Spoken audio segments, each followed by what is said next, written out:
오늘 예수님의 가나의 첫 표적에 대해서 우리가 말씀을 나눕니다. 요한복음에는 7번의 그런 아주 선별되고 선별된 표적이 기록되어 있습니다. 그 표적은 예수님이 하나님의 아들이심을 믿게 하려는 표적입니다. 우리 가운데 여러 가지 기적이 나타납니다. 병에서 고침을 받고 또 문제가 해결되고 우리의 그야말로 작은 일까지도 하나님께서 돌보아시는 그런 기적적인 일이 항상 우리 삶 가운데 일어나는데, 그런 기적이 무슨 역할을 하는지 그것이 중요합니다. 우리는 기적이 일어났다 해서 이 세상에서 문제가 해결되고 그냥 물질적으로나 또는 승진 권력을 얻거나 하는 외면적이고 표면적인 일에 마음을 쏟기가 쉬운데, 그 모든 하나님께서 주신 표적은 믿음을 얻기 위한 것입니다. 그 믿음을 얻기 위한 것은 이 세상도 우리가 참 열심히 성실하고 좋은 열매를 맺고 살아가야 되는데, 그러나 본질은 이 세상이 우리의 진짜 삶이 아니라는 것입니다. 믿음을 얻는 것은 천국의 본질적인 삶을 제대로 살기 위한 그 길을 열어놓는 것입니다. 이 세상에서 아무리 사랑하는 사람과 함께 산다 할지라도 참 아쉬운 얘기지만 그것은 본질의 삶이 아니고 그림자의 삶이고, 하나님과 사는 것이 진짜 삶이라는 것입니다. 그러므로 이 세상에서 아무리 사랑하는 사람과 헤어지거나 또 같이 인연을 맺지 못한다 해서 절망하고 낭망할 까닭이 없어. 그건 그림자고 붙잡는 것이 우리의 영원한 것이 아닙니다. 그것을 통하여 하나님의 영원한 삶을 우리가 깨닫는 데 목적이 있는 것입니다.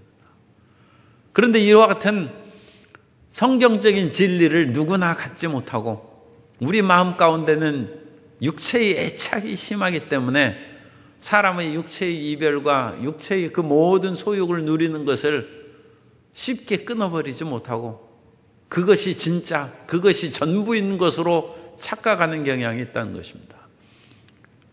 그런데 요한복음에 나오는 표적, 헬라어로는 세메이온입니다. 이 세메이온은 표적을 통해서 예수님을 믿으라는 것입니다.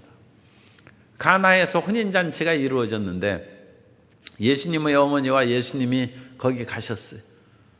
예수님께서도 공생애를 시작하면서도 일반 혼인식에도 참여하십니다. 그러니까 참 주님께서는 사람들이 중대사 관심이 많은 것에 역시 관심을 기울이신다는 것이죠. 그리고 아마 마리아의 그 예수님 어머니의 그런 친척이 결혼을 했을 것입니다. 그럼 예수님의 사촌이라든지 가까운 사람이었을 수도 있죠. 그런데 예수님의 제자들이 이미 많이 생겼어요. 그리고 예수님의 제자들도 함께 갔어요. 예수님의 제자들은 그 혼인식에 직접적인 연관이 없죠. 그러니까 그 혼인잔치에, 시골에서 혼인잔치를 하는데 어느 정도 올 사람이 뻔하지 않습니까? 그 규모에 맞게 잔치 음식을 준비하고, 또 그 음식 가운데 이스라엘 사람들은 음료수로 포도주를 마시니까 준비를 했는데 포도주가 떨어졌어요. 그런데 그 포도주를 떨어진 이유가 혼인잔치 준비가 잘못된 것이냐, 아니면 예상치 못한 손님들이 많이 오셨기 때문인가? 예상치 못한 손님들이 온 것으로 그렇게 생각합니다. 그리고 그 예상치 못한 손님들은 누구겠어요? 예수님의 제자들이죠. 성경에 예수님의 제자들도 분명히 거기에서 2절에 언급하고, 이 예수님의 제자들이 갑자기 몰려오는 바람에 예수님의 어머니가 예수님께 그 말씀한 것입니다. 저들에게 포도주가 없다. 그러니까 예수님이 이 사실에 관여가 된 것을 우리가 짐작할 수 있다는 것입니다. 그러나 예수님의 그런 제자들이 혼인식에 와가지고, 그러니까 너무 노골적으로 표현하면 축의금도 안 내고 가서 식사를 하는 것이죠. 예수님의 제자들이.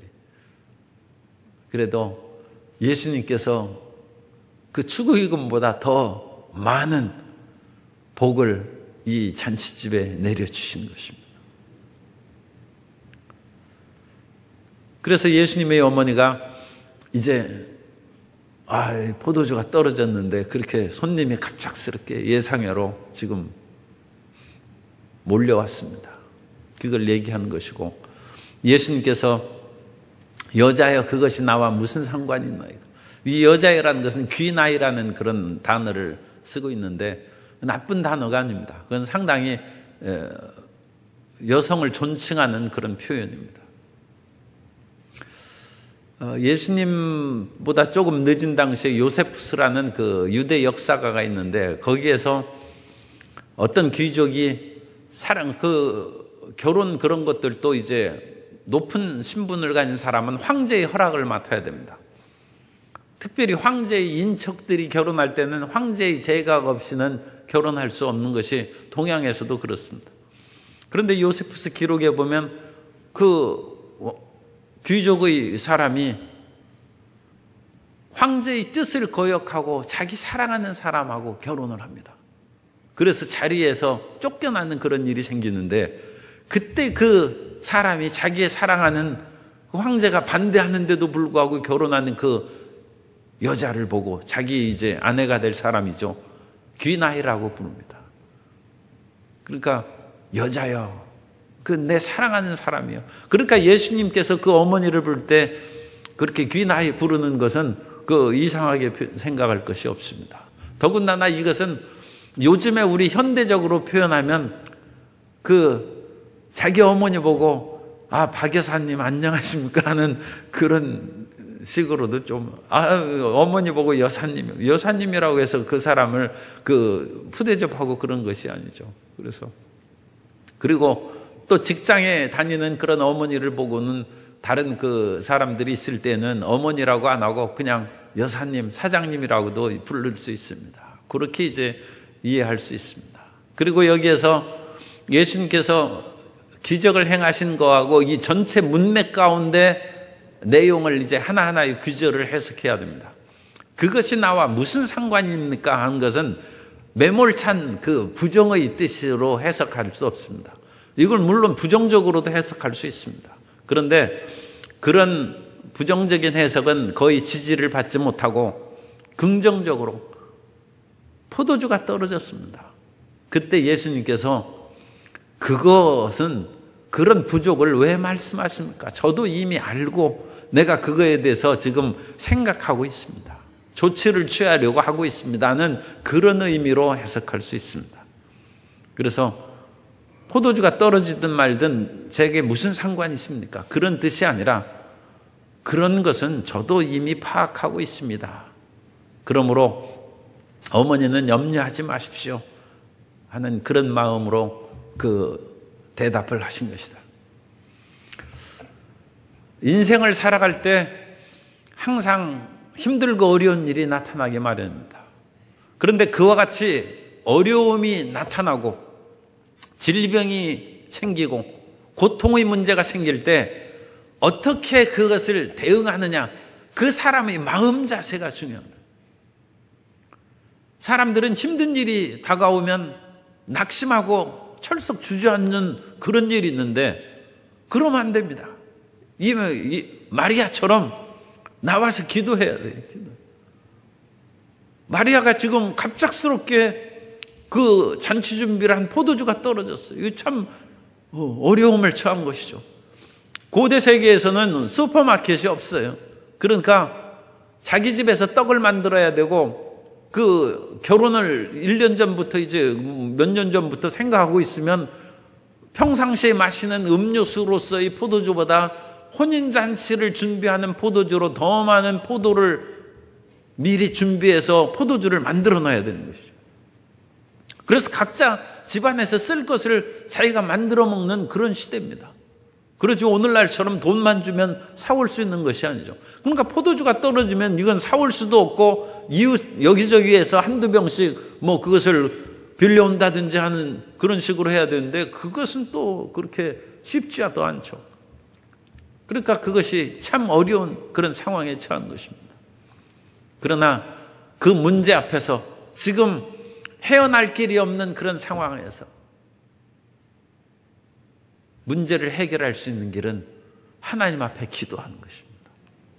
그리고 이 가나의 첫 혼인잔치 물이 포도주로 변한 기적은 1장에서 예수님께서 나다나엘을 그렇게 부르셨을 때 그 나다나엘이 이제 예수님 앞에 나올 때 내가 무화과 나무 아래 있을 때부터 내가 너를 보았다 하니까 그 나다나엘이 깜짝 놀라면서 과연 주님은 하나님이십니다. 하나님의 아들이십니다.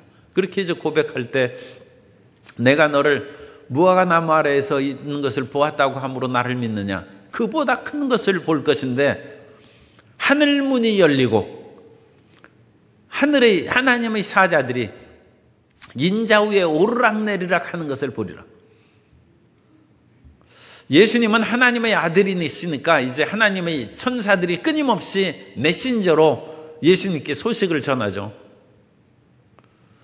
그런데 얼마 전에 이제 조영기 목사님이 자기가 그렇게 꿈에 그 사막에서 예수님을 만나고 모래를 움켜쥐는데 모래를 움켜쥐니까 잠시 2, 3분간은 그렇게 있는데 그게 결국 수르륵 빠져나가. 인생의 모든 일은 모래알을 쥐는 것 같다. 그런데 그러면서 그 다음에 사실은 내가 젊을 때부터 그런 것을 보았는데 얘기를 잘 안 한 것이 있다. 그것은 천사들이 있다는 거예요. 2명의 천사가 옆에 있고 또 귀신도 어두운 천사들이 2사람이 있다. 그런데 이것은 성경에는 직접적으로 그와 같이 숫자는 표현하지 않고 사람을 돌보는 수호 천사들이 있는 것은 성경에 나타나 사도행전에도 나타나죠. 베드로의 천사다 하는 것처럼. 그런데 그 수호 천사가 2명 있는 것으로 그렇게 얘기합니다. 사람들마다 천사가 2씩 따라다닙니다. 그런데 희한하게도 귀신도 2이 따라다닙니다. 그러니까 너무 그냥 들어주시. 그래가지고 이 귀신들을 이 2를 따라다니고 그 사람들마다 그 영이 4명의 영이 따르는 거예요. 2 영은 선한 영이고 2 영은 악한 영이에요. 그런데 그 사람의 마음이 맑고 밝고 환하면 선한 영이 영향력을 끼치고 그 사람이 부정적인 마음을 가지면 악의 영이 그 사람에게 영향을 끼친다. 그게 중요한 거예요. 천사들이 몇 명 다니고 그런 것이 문제가 아니라 사람들이 부정적으로 하면 그 부정의 그 루트를 통해서 나쁜 것이 계속 들어온다는 거예요. 우리가 온수의 그런 그 파이프가 있고 찬물이 그 어쨌든 수도관에 이렇게 연결이 되어 있는데 그 사람이 따뜻한 그것을 마음에 틀면서 긍정적이고 밝고 따뜻한 것을 하면 따뜻한 물이 나오는 것이고 그 사람이 부정적이고 차가운 여기에서 찬물이 꼭 나쁜 것은 아닙니다. 어쨌든 차갑고 그런 식으로 나쁘고 그것을 틀면 찬물이 나오는 거예요. 그리고 그것은 그 사람의 영적인 존재들이 항상 모든 사람에게 영적인 존재들이 있습니다. 그걸 끌어들이는 거예요. 끌어들이는. 그래서 우리는 어떤 일이 우리 앞에 닥칠 때라도 하나님을 믿음으로 맑고 밝고 환하게 적극적이고 긍정적이고 창조적으로 하나님의 빛을 받아들이는 성도 여러분 되시기를 주님의 이름으로 축원합니다. 그것이 중요합니다.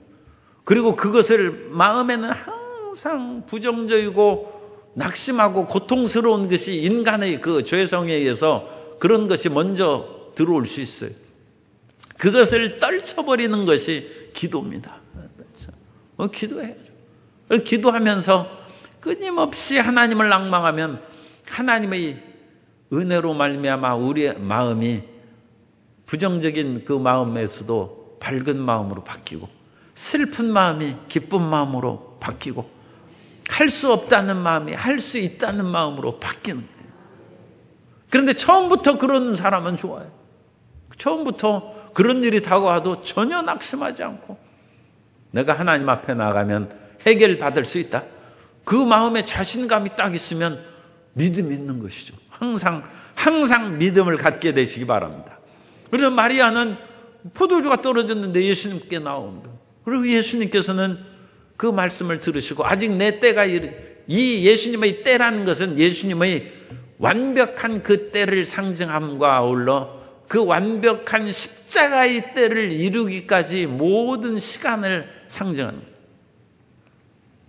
예수님의 그 날은, 예수님의 그 때는 십자가를 통하여 인류의 죄를 속량하는 그 날이고 그 예수 그리스도의 대속의 은혜로 말미암아 모든 믿는 사람을 구원의 완성으로 이끄는 그것이 예수 그리스도의 완벽한 때입니다.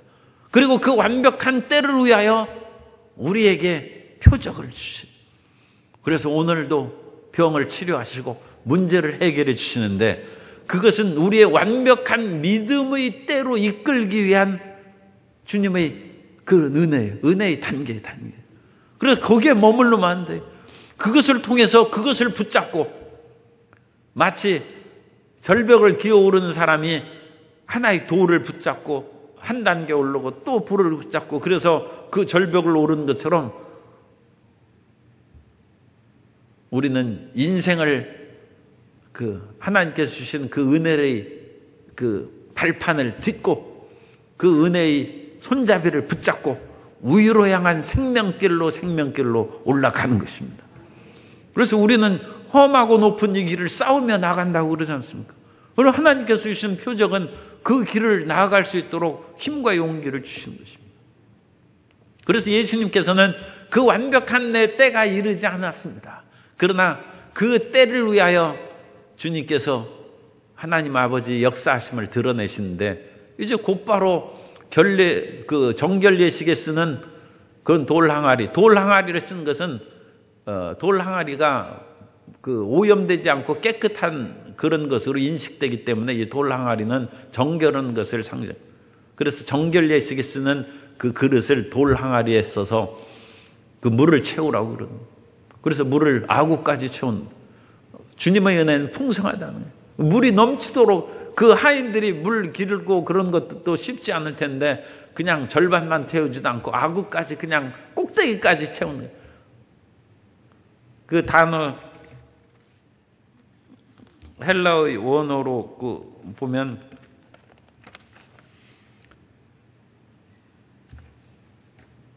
아노라는 그런 단어를 쓰는데 그게 꼭대기란 뜻이에요. 꼭대기 아노.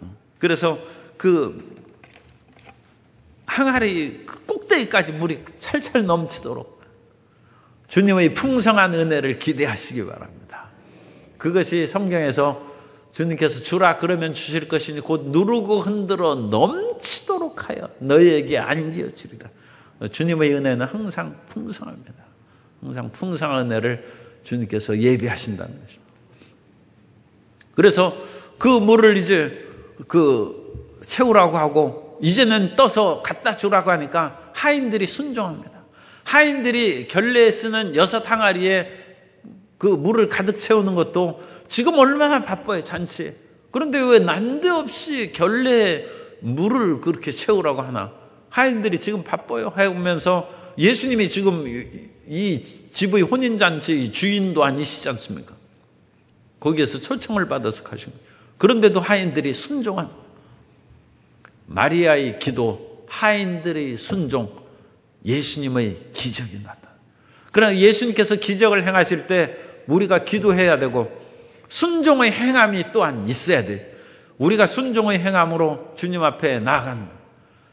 하나님의 말씀을 믿고 약속의 말씀을 맨 언약궤를 맨 제사장들이 흐르는 요단강 물을 밟고 요단강 속으로 들어가며 물이 끊어졌다는 거예요.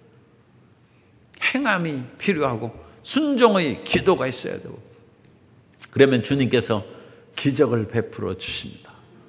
그래서 그 포도주가 물이 포도주로 변했어요. 결례에 쓰는 물은 죄를 씻는 그런 상황이죠.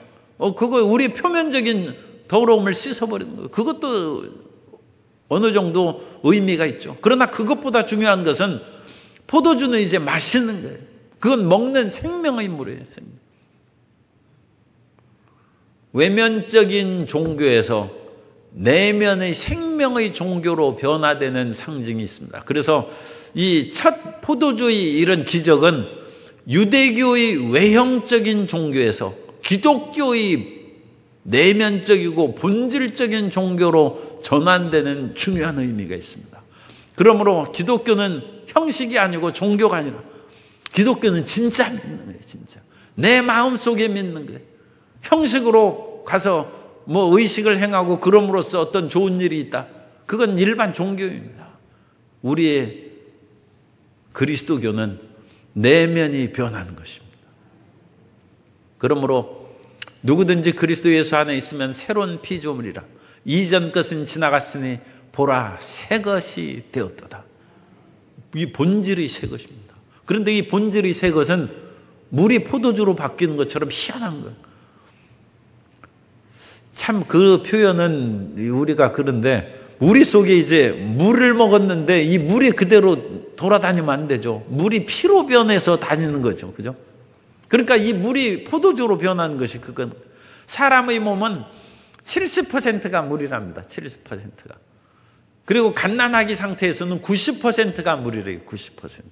그런데 이 90%의 물이 줄어들어서 일반 성인은 70%가 물이에요. 아이들은 조금 더 물이 많을 수 있어요. 그러니까 피부가 부드러운 거예요. 그래서 보습제를 바르는 거예요. 그런데 나이가 들어서 이제 나이가 많이 들면 그게 물이 50%로 줄어든대. 뼈하고 가죽만 남는 거예요. 물이 없어서 그래요, 물이. 그래서 어릴 때는, 갓난아기 때는 90%의 물이 이제 죽을 때쯤에는 한 50%로 물이 40%가 없어지는 거예요. 그러니까 우리 속에 이제 물이 가득한데 그 물이 일반 맹물이 아니라 포도주의 물로, 생명의 물로, 기쁨의 물로 바뀐다는 것입니다. 예수님을 믿고 삶의 본질이 바뀌는 은혜를 체험하게 되시기를 바랍니다. 주님께서는 우리의 삶의 그 근원적인 것을 바꿔주신, 근원적인 것을 바꿔주셔서 생명을 얻되 풍성히 얻도록 이끌어 주시는 것입니다. 그래서 이 첫 물을 포도주로 바꾸는 표적을 행함으로 예수님을 믿더라.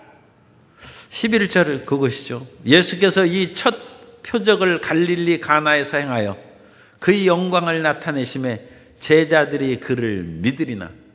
요한복음은 믿음의 책이에요. 그 믿음으로 말미암아 생명을, 이 중요한 단어가 믿음과 생명입니다. 그래서 이 표적을 통하여 믿음을 얻고, 그래서 오늘 이 아침에도 주여 표적을 주셔서 믿음을 주시고 그 믿음으로 말미암아 이 땅에서도 생명을 얻고 영원한 생명을 누리게 해 주옵소서. 그게 올바른 기도입니다. 올바른 기도. 나는 기적 없어도 살 수 있어요. 그것은 올바르지 않습니다. 하나님의 기적을 구해야 됩니다. 표적을 그런데 그 기적이 단순한 세상의 기적이 아니라 표적이 되어서 내 속에 믿음을 갖는 거예요. 그리고 그 믿음을 통하여 생명을 얻는 것입니다. 예수님의 사역, 예수님께서는 그 어머니와 형제들과도 화목하셨어요. 그러니까 직분을 가진 주의 종들뿐만 아니라 직분을 가진 우리 성도님들은 대부분 다 직분을 가지고 있죠. 참 우리 모두 다 부족합니다만 형제 자매하고 잘 화목하게 어울려 지내시기 바랍니다. 예수님께서도 그 어머니와 형제들과 그리고 제자들과 함께, 이런 귀절의 표현은 상당히 의미가 있습니다. 그래서 아직 형제들이 안 믿을 때에, 그러나 그들과 함께 혈육의 형제들도 믿음으로 이끌 때까지 주님께서 돌보시고, 제자들은 영적 제자들이니까 믿음의 제자들이죠. 그런 분과 함께 어울려서 지내는 주님의 사랑의 삶의 모습을 볼 수 있습니다. 오늘 하나님께 어떤 문제가 가져왔든지 부르짖어 기도하고 하인들처럼 순종의 행함이 있고 주님을 앙망하면 주님께서 표적을 베풀어 주실 줄 믿습니다.